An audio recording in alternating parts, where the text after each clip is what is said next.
Meu nome é Neemias e esta é a minha história. Esta é a história de como eu, um simples copeiro, me tornei um grande homem de influência e restaurei a cidade de Jerusalém. Você tem que entender que sou um homem que está longe de casa. Há muitos anos, o meu povo foi capturado e exilado de Israel durante anos. Meu povo pecou contra Deus e não se arrependeu quando ele nos repreendeu. Nosso exílio veio pelas mãos do rei Nabucodonosor, rei da Babilônia. Ele invadiu Israel 3 vezes, capturando e levando pessoas com ele em todas as vezes. Nosso banimento não deveria ter sido uma surpresa, porque o profeta Jeremias havia dito que isso aconteceria, duraria 70 anos, e então o povo poderia retornar a Israel. Anos se passaram, e o rei Nabucodonosor morreu, mas ainda estamos no cativeiro. O rei Artaxerxes da Pérsia agora governa. Agora, sou um humilde copeiro do rei. Por causa das minhas responsabilidades, morei em Xuxã, capital da Pérsia, e morei na cidadela, ou seja, no palácio fortificado dos persas. Meu corpo estava na Pérsia, mas meu coração e interesse estavam em Jerusalém, a 1.300 quilômetros de distância. Eu estava interessado em ouvir daqueles que retornaram sobre como estavam as pessoas e a cidade. As pessoas podem pensar que um homem como eu tem coisas mais importantes para fazer do que pensar num lugar distante, onde nunca esteve, e nas pessoas de quem era estranho. No entanto, porque meu coração estava voltado para as coisas de Deus, meu coração não estava mais voltado para mim mesmo, mas para os outros. Eu tinha um fardo pelo remanescente de Judá. Mesmo não tendo vivenciado o sofrimento deles, me identifiquei com eles. Um dia, um dos meus irmãos veio de Judá com outros homens, e eu os interroguei sobre o remanescente judeu que havia sobrevivido ao exílio em Jerusalém. Eles disseram: aqueles que conseguiram voltar para a região depois do exílio estão passando por muitos problemas e vergonha. O muro ao redor de Jerusalém está quebrado e seus portões foram incendiados. A notícia que recebi não foi animadora. As pessoas os chamavam de sobreviventes, o que não era um nome muito esperançoso. O mau estado das pessoas e o mau estado das muralhas da cidade andavam de mãos dadas. A verdade é que uma cidade sem muralhas estava aberta aos seus inimigos e fácil de atacar. Eles não tinham defesa e nenhuma maneira de permanecer seguros. Uma cidade sem muros sempre foi vulnerável e não conseguia manter pessoas e bens seguros. Se alguma coisa fosse valiosa numa cidade sem muros, poderia ser facilmente roubada, porque não havia defesa para detê-la. As pessoas que viviam numa cidade sem muros estavam sempre preocupadas, porque não sabiam quando seriam atacadas e prejudicadas. Todo homem está sempre preocupado com seus entes queridos. O templo poderia ser reconstruído, mas nunca embelezado, porque qualquer coisa valiosa seria levada rapidamente. Quando ouvi essas coisas, imediatamente não tive força nas pernas. Sentei-me e comecei a chorar e a lamentar. Durante alguns dias chorei, não comi e orei ao Deus do céu. Eu disse: Senhor, o Deus do céu, eles são seus servos e seu povo, que você resgatou com sua grande força e sua mão poderosa. Senhor, que os teus ouvidos estejam atentos à oração deste teu servo e à oração dos teus servos que se deleitam em reverenciar o teu nome. Dê sucesso ao seu servo hoje, concedendo-lhe favor na presença deste homem. Não reclamei nem vi quem poderia resolver esse problema. Imediatamente fiz o que sabia que poderia fazer, orar e buscar intensamente a Deus nesta situação. Eu sabia exatamente para quem eu estava jejuando e orando. Existem muitos deuses em que as pessoas acreditam, mas somente o Deus do céu pode atender às minhas necessidades. Orei a Deus sobre minha dor e estresse e deixei isso lá. Veja como o rei copeiro, era meu trabalho trazer-lhe vinho e prová-lo. O copeiro do rei é uma posição significativa em qualquer corte real. O copeiro era a guarda especial do rei. Ele provava vinho e comida antes do rei, para que ninguém pudesse envenená-lo. O copeiro tinha que ser um homem em quem o rei pudesse depositar muita confiança. Se o copeiro pudesse se voltar contra o rei, seria fácil assassiná-lo. Era natural que o copeiro fosse frequentemente questionado sobre sua opinião sobre diferentes assuntos apresentados ao rei. Depois de orar e esperar 4 meses, finalmente obtive uma resposta. Chegou o dia em que tudo mudaria para mim e para o meu povo. Meu rosto estava triste enquanto eu chorava por Jerusalém. Esta foi a primeira vez que o rei me viu triste. Então ele me perguntou: por que seu rosto parece tão triste quando você não está doente? Isso não pode ser nada além de tristeza no coração. Na corte do rei, ficar triste era contra as regras. Isso era verdade em muitas cortes reais. A ideia era que o rei fosse uma pessoa tão boa que só de estar perto dele faria você esquecer todos os seus problemas. O rei poderia ter pensado que estava muito insultado quando pareci triste. Quando o rei disse: isso não é nada além de tristeza no coração, eu sabia que o rei havia notado minha tristeza e que o rei a levou a sério. As próximas palavras do rei poderiam facilmente ser: corte a cabeça dele. Fiquei com muito medo, mas contei ao rei a verdade. Que o rei viva para sempre. Porque meu rosto não deveria parecer triste quando a cidade onde meus ancestrais estão enterrados está em ruínas e seus portões foram destruídos pelo fogo. O rei me disse: o que você quer? Fiquei petrificado porque sabia que iria ao rei para algo significativo. Muita coisa dependia do que aconteceria em resposta a essa pergunta. Isso pode mudar tudo. Entendi que não era minha função mudar o coração do rei. Orei e deixei isso nas mãos do Senhor. Após minha rápida oração, respondi ao rei. Expliquei por que estava triste. Jerusalém era uma cidade destruída e desgraçada. A resposta do rei não foi: cortem-lhe a cabeça, mas o que posso fazer para ajudar? Eu sabia que 4 meses de oração foram respondidos. Eu disse: se for do agrado do rei, e se o seu servo tiver achado graça aos seus olhos, que ele me envie à cidade de Judá, onde estão sepultados os meus antepassados, para que eu possa reconstruí-la. Então o rei e a rainha sentada ao lado dele me perguntaram: quanto tempo levará sua viagem e quando você voltará? O rei ficou feliz em me enviar. Oh, que honra! Eu tinha um plano. Os 4 meses de oração não foram apenas gastos conversando com Deus. Imediatamente disse um tempo e também perguntei: se for do agrado do rei, posso enviar cartas aos governadores do Trans-Eufrates para que me forneçam salvo-conduto até chego em Judá, e posso levar uma carta para Asaf, guardião do Parque Real, para que ele me dê madeira para fazer vigas para os portões da cidadela perto do templo e para a muralha da cidade e para a residência que ocuparei. Eu sabia que precisaria de cartas de passagem segura do rei. Eu sabia que tipo de materiais seriam necessários. Eu também sabia que trabalho precisava ser feito: os portões da cidadela, a muralha da cidade, a casa que ocuparei. Não precisei de tempo para fazer mais planos. Os 4 meses foram suficientes. O rei atendeu aos meus pedidos. A mão graciosa do meu Deus estava claramente sobre mim, pois isso só pode ser o poder do Senhor em ação. Agora tudo estava pronto para funcionar. Depois disso, viajei até os governadores da região Trans-Eufrates para entregar-lhes as cartas do rei. O rei também enviou comigo oficiais e cavaleiros do exército. Eu estava pronto. Eu também tinha suprimentos substanciais de madeira da floresta do rei.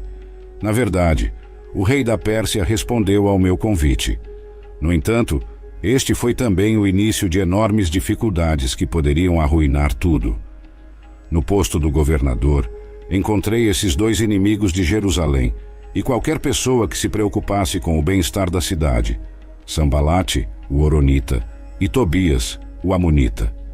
Eles ficaram extremamente preocupados com o fato de um indivíduo ter vindo verificar os filhos de Israel e ver como eles estavam.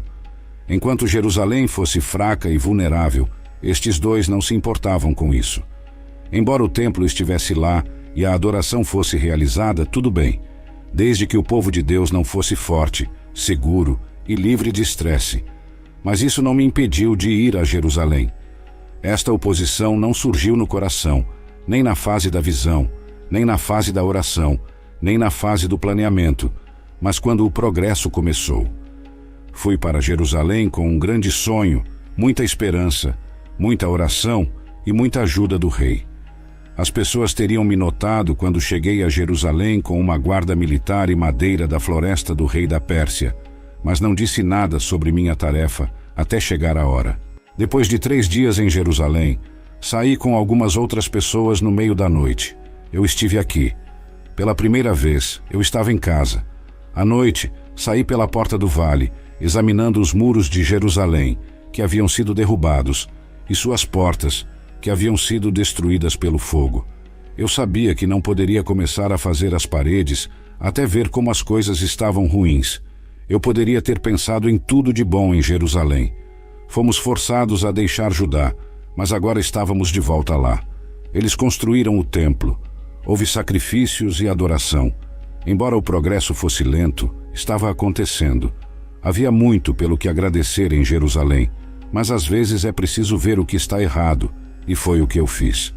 Os funcionários não sabiam para onde eu tinha ido, ou o que estava fazendo, porque até então eu não havia dito nada às pessoas de lá, sacerdotes, nobres, funcionários ou quaisquer outros que estivessem fazendo o trabalho. O povo e os líderes de Jerusalém não ficaram simplesmente sentados à espera que um herói viesse e reconstruísse os seus muros. Muito provavelmente, eles aceitaram que era impossível. Parecia que ninguém conseguiria resolver um problema de 100 anos. Anos atrás, quando alguém tentava, os inimigos simplesmente os impediam. Então eles conviveram com isso. Então eu lhes disse: vocês veem a dificuldade em que estamos. Jerusalém está em ruínas e seus portões foram queimados com fogo. Venham, vamos reconstruir o muro de Jerusalém e não estaremos mais em desgraça. Agora, quando cheguei e expliquei a visão para a reconstrução dos muros aos líderes da cidade, houve uma tremenda importância atribuída à reunião. Era impossível para mim completar a tarefa sozinho, e eu teria muitos problemas se os líderes não me apoiassem. Contei-lhes sobre a mão graciosa do meu Deus sobre mim e o que o rei me havia dito. Assegurei aos líderes que este não era um projeto meu, era um projeto de Deus. Eles responderam: vamos começar a reconstruir. Então eles começaram esta boa obra. Mas quando Sambalate, o horonita, Tobias, o oficial amonita, e Gesem, o árabe, ouviram falar dela, eles riram e nos desprezaram, dizendo: o que é isso que vocês estão fazendo? Vocês se rebelarão contra o rei? Eles zombaram e ridicularizaram-nos. Tobias era uma figura poderosa por causa de suas ligações com a família do sumo sacerdote e de sua capacidade de solicitar ajuda dos sacerdotes. O nome Tobias significa Javé é bom, um nome estranho para um homem que se opunha à obra de Deus. Através de seus casamentos, Sambalate estava ligado às famílias sacerdotais. Esses homens eram meus irmãos e cidadãos de Jerusalém. Poderíamos ter pensado que eles teriam apoiado meu trabalho, mas não o fizeram. A oposição é sempre difícil, mas quando os irmãos discordam de você, parece que você foi traído acima de tudo. Sambalate e Tobias usaram o desprezo em seu ataque. Eles queriam que eu me sentisse ridicularizado, estúpido e tolo. Eles mostraram seu rancor e nos desprezaram com um tom zombeteiro. Eles me perguntaram: você se rebelará contra o rei? Esta pergunta mostra que tanto Sanbalate quanto Tobias não pensavam muito no poder de Deus. O fato de terem feito essa pergunta mostrou que pensavam que o rei da Pérsia era a pessoa mais poderosa do país. Primeiro, eles eram completamente ignorantes. Eles não tinham ideia do que estavam falando. Mesmo que eles não soubessem, o rei deu a sua bênção, o rei ajudou no trabalho. Segundo, eles não se importavam com quanto poder Deus tinha. Mesmo que o rei da Pérsia fosse contra esta obra, isso não importava porque o Deus do céu e da terra era a favor. Não me importei com os comentários, então disse a eles: o Deus do céu nos dará sucesso. Nós, seus servos, começaremos a reconstruir. Mas quanto a vocês, não têm participação em Jerusalém nem qualquer reivindicação ou direito histórico. Para isso, nós construímos. O sumo sacerdote e seus colegas sacerdotes começaram a trabalhar e reconstruíram a Porta das Ovelhas. Estas eram as portas do muro. Os portões eram os pontos mais importantes de entrada e saída da cidade, e os locais com maior probabilidade de ver um ataque inimigo. Portanto, o trabalho começou em cada portão e foi avançando a partir daí. Nós então o consagramos. Isso é feito para mostrar que algo é especial e separado para a glória e o cuidado de Deus. Estas portas da cidade foram feitas especialmente para Deus. Isso incluía as muralhas e portões da cidade. O trabalho de cada homem era importante. Cada pessoa ou família recebeu responsabilidade individual por seu trabalho. Na maioria das vezes, as pessoas aderiram, mas nem todos. Esses senhores da cidade de Tecoa pensaram que eram melhores do que o trabalho duro, então não aderiram. Eles não se submeteram. Eles não curvariam o pescoço para o que o Senhor queria que fizessem. A verdadeira questão era a submissão. O portão Ashani foi reparado por homens de diferentes profissões, não por construtores profissionais. Eles não tinham as habilidades necessárias para fazer esse tipo de trabalho. Parecia que eles tinham um bom motivo para não fazer nada, mas eles entraram em ação e fizeram o trabalho de qualquer maneira, mesmo que muitas pessoas não pensassem que estavam preparados ou capazes. Eles construíram muros ao redor de Jerusalém. Eles colocaram suas vigas e colocaram suas portas com ferrolhos e ferrolhos. Eu considerava cada homem responsável pelo trabalho que fazia. Cada homem era responsável por uma determinada parte do muro, e sabia-se que ele era o responsável por isso. Ninguém queria que as pessoas pensassem que eram ruins em trabalhar para Deus. Conseguimos que pessoas altas e baixas trabalhassem juntas. O homem que morava num único quarto, os líderes e o sumo sacerdote trabalhavam juntos.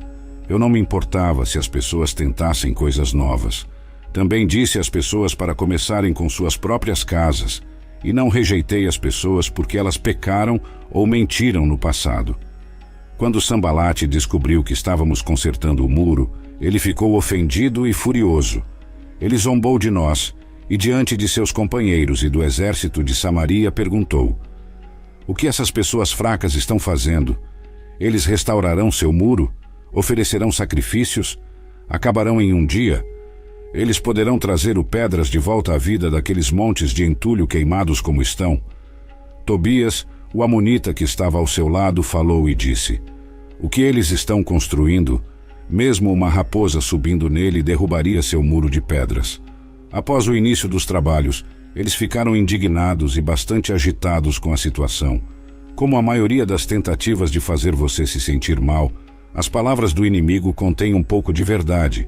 Como construtores, não o concluiríamos num dia. Não tínhamos as melhores ferramentas para usar. Eu não discuti. Eu não formei um comitê. Eu nem lidei diretamente com os dois inimigos. Em vez disso, levei-o a Deus em oração. Orei: "Ouça-nos, ó Deus, pois somos desprezados. Volte seus insultos para suas próprias cabeças. Entregue-os como pilhagem em uma terra de cativeiro. Não encobre sua culpa, nem apague seus pecados de sua vista, pois lançaram insultos na face dos construtores." Então reconstruímos o muro, até que ele chegasse à metade da altura, porque as pessoas trabalharam com todo o coração. Mas Sambalate, Tobias, os árabes, os amonitas e o povo de Asdod ficaram muito zangados quando souberam que os reparos nos muros de Jerusalém haviam começado e que as brechas estavam sendo fechadas. Todos conspiraram juntos para vir e lutar contra Jerusalém e provocar problemas contra ela. Agora, em vez de apenas reclamar ou zombar de mim, eles fizeram ameaças e planejaram violência. Isso era sério. O muro foi construído para proteger contra ataques violentos, mas agora parecia que o próprio muro poderia causar um ataque. As pessoas poderiam ter ficado com medo e preocupadas com a possibilidade de todo o seu trabalho árduo ter sido em vão. Eles queriam criar confusão entre o povo de Deus. Pessoas confusas nunca avançarão e cumprirão a obra de Deus. Geralmente ficam confusos porque se distraem com os truques de seus inimigos, em vez de se concentrarem em Deus e em suas promessas. No entanto, oramos ao nosso Deus e por causa deles os vigiamos dia e noite. Não deixaríamos de orar a Deus por causa de nada. Poderíamos ter desistido, pensando que Deus não estava respondendo às nossas orações, porque os ataques continuavam acontecendo. mas tínhamos mais fé em Deus do que isso. Eu estava determinado a não permitir que a segurança da luz do dia ou a sonolência da noite me afastassem do trabalho. Isso enviou uma mensagem poderosa. Enviou uma mensagem ao povo de Deus dizendo: estamos comprometidos. Isso vai dar certo porque Deus está conosco e nos ajudará a superar todos os problemas. Enviou uma mensagem aos inimigos de que eles não seriam vitoriosos em seus empreendimentos. A obra que Deus começou não pode ser interrompida, pois já está em andamento. Não importa se isso significa noites sem dormir ou dias cansados, porque estamos dispostos a fazer o que for preciso para realizar o trabalho. Enviou uma mensagem a Deus: confiamos em Ti, e a nossa fé é uma fé viva, uma fé de ações, não apenas de palavras. Amamos e confiamos em Ti, Senhor. Por outro lado, as dificuldades não pararam. Além das dificuldades que vieram de fora, também houve dificuldades que vieram de dentro. Judá disse: as forças dos trabalhadores estão acabando e havia tanto lixo que não conseguimos construir o muro. Judá deveria ser a tribo com mais força e bravura. Foi a tribo que produziu reis poderosos. O fato de esta palavra ter origem na tribo de Judá serviu tanto como obstáculo único, quanto como fonte de desânimo. A metade do caminho é um lugar perigoso. Ainda há muito a fazer, mas o cansaço instala-se porque muito já foi feito. A tarefa ainda não terminou. A reconstrução das paredes exigiu não só a construção, mas também a limpeza e remoção do lixo acumulado durante o processo. As ruínas das paredes abandonadas há 100 anos tornaram-se um ponto de coleta de todo tipo de lixo. Limpar o lixo não era uma opção, tinha que ser feito. As partes destruídas do muro e o lixo acumulado tiveram que ser removidos para que os muros pudessem ser reconstruídos sobre as suas fundações. Os muros não resistiriam se eles não fizessem isso. E nosso adversário disse: eles não saberão nem verão nada até que entremos no meio deles e os matemos e façamos cessar a obra. As coisas já estavam em mau estado e os trabalhadores desanimados tiveram vontade de desistir. Agora, o inimigo fazia planos para atacar os trabalhadores que reconstruíam os muros. A essa altura, os inimigos sabiam que a única maneira de fazê-los parar de servir a Deus e de fazer sua obra era matá-los. As pessoas que moravam perto de nós vieram e nos contaram sobre o plano maligno. Os inimigos de Deus fizeram tudo o que puderam, mas Deus sempre esteve no comando. Os inimigos não sabiam que as pessoas leais estavam ouvindo o que eles planejavam. Aqueles que ouviram o plano não tiveram bom senso para saber o que fazer. Eles estavam com medo, e acho que os incomodava que eu também não estivesse com medo. Posicionei algumas pessoas atrás dos pontos mais baixos do muro, nos locais expostos, separando-as por famílias com suas espadas, lanças e arcos. Depois de dar uma olhada em tudo, levantei-me e disse: aos senhores, aos oficiais e ao resto do povo, não tenham medo deles. Lembrem-se do Senhor, que é grande e terrível, e lutem por suas famílias, seus filhos e filhas, suas esposas e suas casas. Ordenei-lhes que tirassem suas armaduras. Era hora de levar a sério, vestir a armadura completa e nos preparar para lutar com todos os recursos à nossa disposição. Eu olhei para o quadro geral. Embora a tarefa fosse difícil, não havia motivo para ter medo. Eu me certifiquei de que eles não esquecessem por que estavam brigando. Quando os nossos inimigos souberam que estávamos cientes da sua conspiração e que Deus a tinha frustrado, todos voltamos para a parede, cada um para o seu trabalho. Assim que os adversários perceberam as defesas, começaram a recuar. Eles não queriam lutar porque estavam confiantes de que sairiam do lado perdedor. Os inimigos queriam que o povo de Deus lhes proporcionasse uma vitória fácil, deixando de vigiar e estar pronto. Daquele dia em diante, metade dos meus homens fez o trabalho e a outra metade recebeu espadas, escudos, arcos e armaduras. Os oficiais ficaram atrás do povo de Judá, que estava construindo o muro. As pessoas que carregavam suprimentos faziam seu trabalho com uma mão e seguravam uma arma na outra. Depois disso, dirigi-me aos nobres, aos oficiais e ao resto do povo, dizendo-lhes: O trabalho é extenso e espalhado, e estamos amplamente separados ao longo da parede. Onde quer que você ouça o som da trombeta, junte-se a nós lá, nosso Deus lutará por nós. Além disso, eu os instruí a: faça com que cada homem e seu ajudante fiquem dentro de Jerusalém durante a noite, para que possam nos servir como guardas durante a noite e como trabalhadores durante o dia. Nem eu, nem meus irmãos, nem meus homens, nem os guardas que estavam comigo, tiramos nossas roupas. Cada um tinha sua arma, mesmo quando ia buscar água. Mas então os homens e suas esposas levantaram um grande clamor. Alguns diziam: nós e nossos filhos e filhas somos numerosos. Para podermos comer e permanecer vivos, precisamos obter grãos.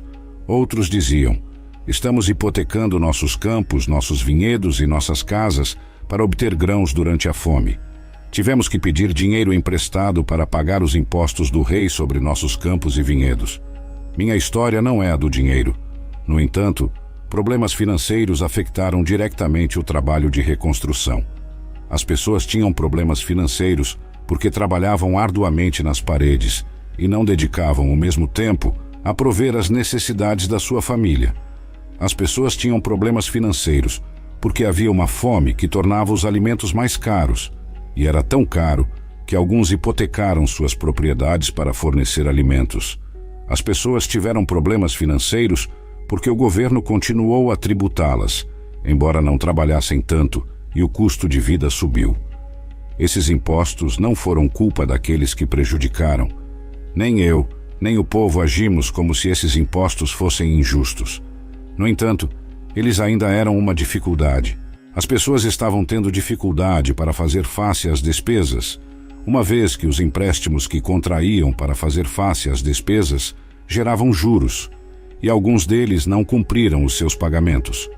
Como resultado disto, algumas pessoas foram forçadas a entregar os seus filhos aos seus credores para trabalharem como empregados, a fim de saldar as suas dívidas.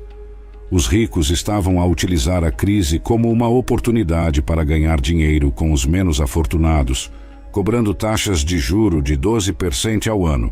Se eu e meu povo não encontrássemos uma maneira de fazer o que Deus queria que fizéssemos em relação ao nosso dinheiro e aos nossos problemas financeiros, a obra de Deus teria parado sem que uma única flecha fosse disparada pelos inimigos de Deus. Então convoquei uma grande reunião para lidar com eles e disse: na medida do possível, resgatamos nossos companheiros judeus que foram vendidos aos gentios. Agora vocês estão vendendo seu próprio povo, apenas para que eles sejam vendidos, de volta para nós. Eles ficaram calados porque não encontraram nada para dizer. Meus camaradas e eu começamos a conceder empréstimos em dinheiro e grãos aos habitantes locais, e eu disse aos nobres para pararem de cobrar juros. Ordenei-lhes que devolvessem os seus campos, vinhas, olivais e casas e os juros que lhes cobravam. Todos concordaram e disseram: nós devolveremos e não exigiremos mais nada deles. Faremos o que vocês dizem. Então convoquei os sacerdotes e fiz com que os nobres e oficiais prestassem juramento de cumprir o que haviam prometido. Também sacudi as dobras do meu manto e disse: desta forma, que Deus possa sacudir de sua casa e de seus bens qualquer um que não cumpra esta promessa. Assim, tal pessoa possa ser sacudida e esvaziada. Com isso, toda a assembleia disse: Amém, e louvou ao Senhor, e o povo fez o que havia prometido. Minha nomeação como governador de Judá ocorreu logo depois, embora nem eu nem meus irmãos jamais tocássemos nas rações do governador. Os governadores anteriores tributaram pesadamente a população, extraindo-lhes 40 siclos de prata, além das cotas habituais de comida e bebida. Seus assistentes também dominavam o povo. Mas por reverência a Deus não agi assim. Em vez disso, dediquei-me ao trabalho nesta parede. Todos os meus homens estavam reunidos lá para o trabalho. Não adquirimos nenhum terreno. Além disso, havia 150 judeus e autoridades jantando à minha mesa. Cada dia me preparavam um boi, 6 ovelhas escolhidas e algumas aves, e a cada 10 dias, um suprimento abundante de vinho de todos os tipos. Apesar de tudo isso, nunca fiz nenhuma exigência pela comida que deveria ser dada ao governador, pois as exigências que eram feitas a essas pessoas eram muito grandes. Agora, o que aconteceu quando Sambalate, Tobias, Gesem, o árabe e o resto dos nossos inimigos ouviram que eu havia reconstruído o muro e que não havia mais brechas nele? Embora naquela época eu não tivesse pendurado as portas e os portões, que Sambalate e Gesem me enviaram dizendo: venha, vamos nos encontrar entre as aldeias do plano de Ono. Mas eles pensaram em me fazer mal. Pude ver através da aparência externa. Então eu envio mensageiros para eles dizendo: estou fazendo uma grande obra para não poder descer. Por que deveria a obra cessar enquanto eu a deixo e desço até vocês? Mas eles me enviaram esta mensagem 4 vezes, e eu respondi da mesma maneira. Usando o discernimento, eu não apenas escaparia da armadilha deles, como também não me distrairia do meu trabalho. Fui persistente em meu discernimento. Então, Sambalate enviou-me seu servo como antes, pela 5ª vez, com uma carta aberta. Nele estava escrito: é relatado entre as nações, e Gesem diz, que você e o povo planejam se rebelar. Portanto, de acordo com esses rumores, você está reconstruindo o muro para que possa ser seu rei. E você também nomeou profetas, proclamassem a vosso respeito em Jerusalém, dizendo: há um rei em Judá. Agora esses assuntos serão relatados ao rei. Então venha e vamos nos consultar. Então eu o enviei dizendo: não se fazem as coisas que você diz, mas você as inventa em seu próprio coração. Então todos tentavam nos deixar com medo, dizendo: suas mãos ficarão enfraquecidas no trabalho e isso não será feito. Agora, portanto, ó Deus, fortaleça minhas mãos. Não apresentei uma defesa elaborada tentando provar que Sambalate estava errado ponto por ponto. Ele não iria me fazer perder tempo. Você não satisfaz homens como Sambalate com fatos, explicações e evidências. Você o satisfaz cedendo às suas exigências, e eu me recusei a fazer isso. Sambalate não seria derrotado se lhe dissessem que era um mentiroso. Tive o discernimento de que a estratégia da calúnia girava em torno do medo e não cederia a isso. Nenhum inimigo pode nos deixar com medo. Tudo o que podem fazer é tentar fazer-nos escolher o medo, mas cabe-nos a nós recusá-lo.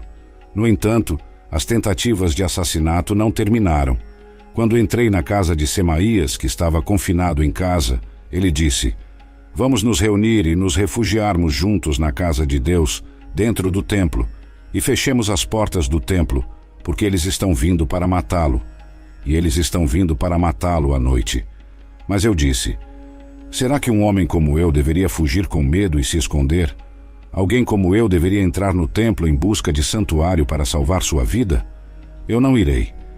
Shemaia fez uma tentativa de incutir medo em mim e me convencer a desobedecer a Deus como resultado desse medo.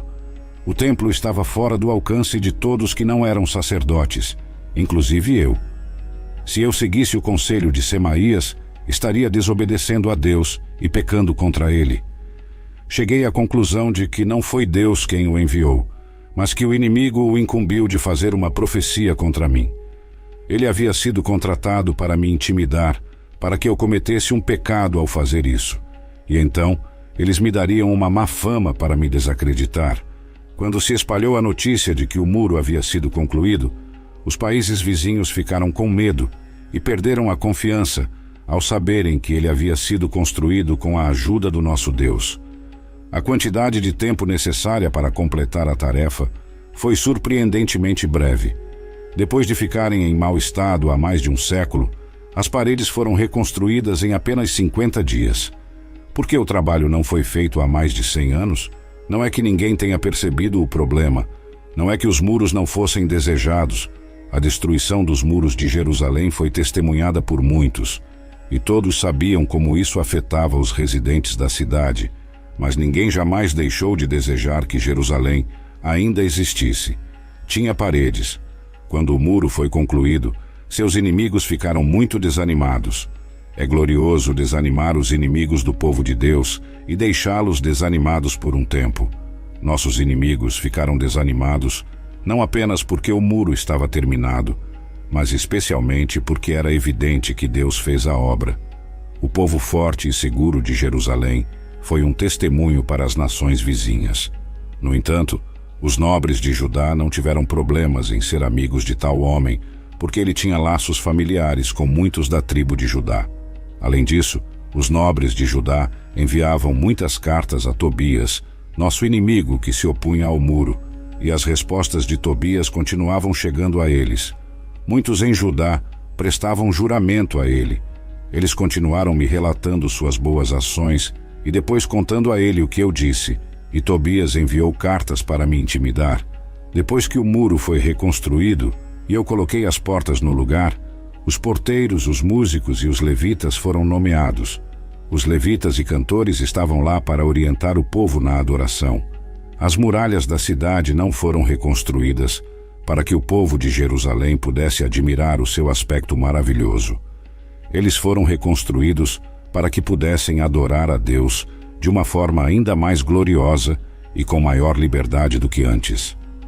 Coloquei meu irmão no comando de Jerusalém, junto com Hananias, que era o comandante da cidadela, por ser um homem honrado que temia a Deus mais do que a maioria das pessoas. Eu lhes disse: as portas de Jerusalém não devem ser abertas até que o sol esteja quente. Enquanto os porteiros ainda estiverem de serviço, mande-os fechar as portas e trancá-las. Nomeie também moradores de Jerusalém como guardas, alguns em seus postos e alguns perto de suas próprias casas. Uma tremenda vitória foi conquistada. As paredes foram reconstruídas. No entanto, as paredes não se protegeriam. Tinha que haver guardas que fizessem bem o seu trabalho e as paredes tinham que ser vigiadas. Os portões deveriam abrir tarde e fechar cedo, porque a segurança era muito importante. Agora, a cidade era grande e aberta, mas não havia muita gente morando lá, e as casas não haviam sido reconstruídas. Então meu Deus me disse para reunir os nobres, os líderes e o povo, para que isso e suas árvores genealógicas pudessem ser escritas. Eu queria que Jerusalém crescesse e prosperasse, mas antes que isso acontecesse, precisava saber quem já estava lá. Assim como quando visitei as paredes destruídas, com todos esses eventos, algo grandioso aconteceu. Houve um reavivamento. Todas as pessoas se reuniram como um só homem na praça aberta em frente ao portão das águas. Disseram a Esdras, o escriba, que trouxesse o livro da lei de Moisés, que o Senhor havia ordenado a Israel. Esdras foi o homem responsável pela reconstrução do templo e pelo retorno do povo de Deus à adoração. Apenas continuei o trabalho que Esra havia começado. Assim Esdras, o sacerdote pela lei, diante da assembleia de homens e mulheres e de todos os que podiam ouvir com entendimento, no primeiro dia do 7º mês. Depois, leu-o na praça aberta em frente à porta das águas, desde a manhã até ao meio-dia, diante dos homens e mulheres, e daqueles que podiam entender, e todos os ouvidos de todo o povo estavam atentos ao livro da lei. O livro da lei de Moisés refere-se aos primeiros 5 livros da Bíblia: Gênesis, Êxodo, Levítico, Números e Deuteronômio. Este foi o manual de instruções de Israel sobre como andar diante de Deus. E eu, o governador, Esdras, o sacerdote e escriba, e os levitas que ensinavam o povo, dissemos a todo o povo: este dia é santo ao Senhor vosso Deus. Pois todo o povo chorou ao ouvir as palavras da lei. Então ele lhes disse: vão, comam a gordura, bebam o doce e enviem porções àqueles para quem nada está preparado. Pois este dia é santo para o nosso Senhor. Não se entristeçam, pois a alegria do Senhor é a sua força. Então os levitas acalmaram todo o povo, dizendo: acalmem-se, pois o dia é santo, não se entristeçam. Não me preocupei apenas com a reconstrução externa de Jerusalém, mas também me dediquei à reforma religiosa de Judá. Vi uma necessidade. Levantei-me. Tive uma ideia mais clara do que queria fazer. Fiz um plano e consegui que outras pessoas se juntassem a mim na minha causa. Eu sou um testemunho de fidelidade e perseverança. Eu morava longe de casa, mas nunca deixei de ter esperança de poder voltar. Passei a maior parte da minha vida no exílio, num país onde as pessoas não acreditavam em Deus. Mas nunca deixei de acreditar no Deus de Abraão, Isaque e Jacó. Fui um guerreiro de oração que trouxe tudo a Deus em oração e orou pelo meu povo. Fiquei honrado pelo meu trabalho duro e persistência.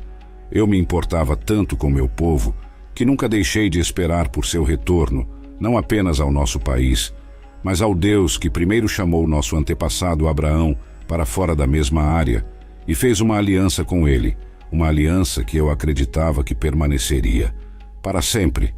Meu nome é Neemias e esta é a minha história.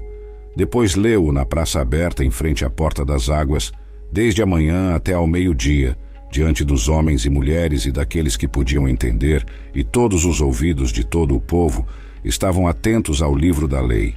O livro da lei de Moisés refere-se aos primeiros 5 livros da Bíblia: Gênesis, Êxodo, Levítico, Números e Deuteronômio. Este foi o manual de instruções de Israel sobre como andar diante de Deus. E eu, o governador, Esdras, o sacerdote e escriba, e os levitas, que ensinavam o povo, dissemos a todo o povo: este dia é santo ao Senhor vosso Deus. Pois todo o povo chorou ao ouvir as palavras da lei. Então ele lhes disse: vão, comam a gordura, bebam o doce e enviem porções àqueles para quem nada está preparado, pois este dia é santo para o nosso Senhor. Não se entristeçam, pois a alegria do Senhor é a sua força. Então os levitas acalmaram todo o povo, dizendo: acalmem-se, pois o dia é santo, não se entristeçam. Não me preocupei apenas com a reconstrução externa de Jerusalém, mas também me dediquei à reforma religiosa de Judá. Vi uma necessidade, levantei-me, tive uma ideia mais clara do que queria fazer. Fiz um plano e consegui que outras pessoas se juntassem a mim na minha causa. Eu sou um testemunho de fidelidade e perseverança. Eu morava longe de casa, mas nunca deixei de ter esperança de poder voltar. Passei a maior parte da minha vida no exílio, num país onde as pessoas não acreditavam em Deus, mas nunca deixei de acreditar no Deus de Abraão, Isaque e Jacó. Fui um guerreiro de oração que trouxe tudo a Deus em oração e orou pelo meu povo. Fiquei honrado pelo meu trabalho duro e persistência. Eu me importava tanto com meu povo que nunca deixei de esperar por seu retorno, não apenas ao nosso país, mas ao Deus que primeiro chamou nosso antepassado Abraão para fora da mesma área e fez uma aliança com ele. Uma aliança que eu acreditava que permaneceria para sempre. Meu nome é Neemias e esta é a minha história. Depois leu-o na praça aberta em frente à porta das águas, desde a manhã até ao meio-dia, diante dos homens e mulheres e daqueles que podiam entender, e todos os ouvidos de todo o povo estavam atentos ao livro da lei. O livro da lei de Moisés refere-se aos primeiros 5 livros da Bíblia: Gênesis, Êxodo, Levítico, Números e Deuteronômio. Este foi o manual de instruções de Israel sobre como andar diante de Deus. E eu, o governador, Esdras, o sacerdote e escriba, e os levitas que ensinavam o povo, dissemos a todo o povo: este dia é santo ao Senhor vosso Deus. Pois todo o povo chorou ao ouvir as palavras da lei.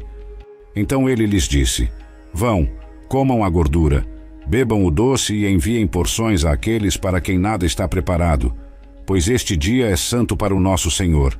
Não se entristeçam, pois a alegria do Senhor é a sua força. Então os levitas acalmaram todo o povo, dizendo: acalmem-se, pois o dia é santo, não se entristeçam. Não me preocupei apenas com a reconstrução externa de Jerusalém, mas também me dediquei à reforma religiosa de Judá. Vi uma necessidade, levantei-me, tive uma ideia mais clara do que queria fazer, fiz um plano e consegui que outras pessoas se juntassem a mim na minha causa. Eu sou um testemunho de fidelidade e perseverança. Eu morava longe de casa, mas nunca deixei de ter esperança de poder voltar. Passei a maior parte da minha vida no exílio, num país onde as pessoas não acreditavam em Deus, mas nunca deixei de acreditar no Deus de Abraão, Isaque e Jacó. Fui um guerreiro de oração que trouxe tudo a Deus em oração e orou pelo meu povo. Fiquei honrado pelo meu trabalho duro e persistência. Eu me importava tanto com meu povo que nunca deixei de esperar por seu retorno, não apenas ao nosso país, mas ao Deus que primeiro chamou nosso antepassado Abraão para fora da mesma área e fez uma aliança com ele, uma aliança que eu acreditava que permaneceria para sempre. Meu nome é Neemias e esta é a minha história. Também me dediquei à reforma religiosa de Judá.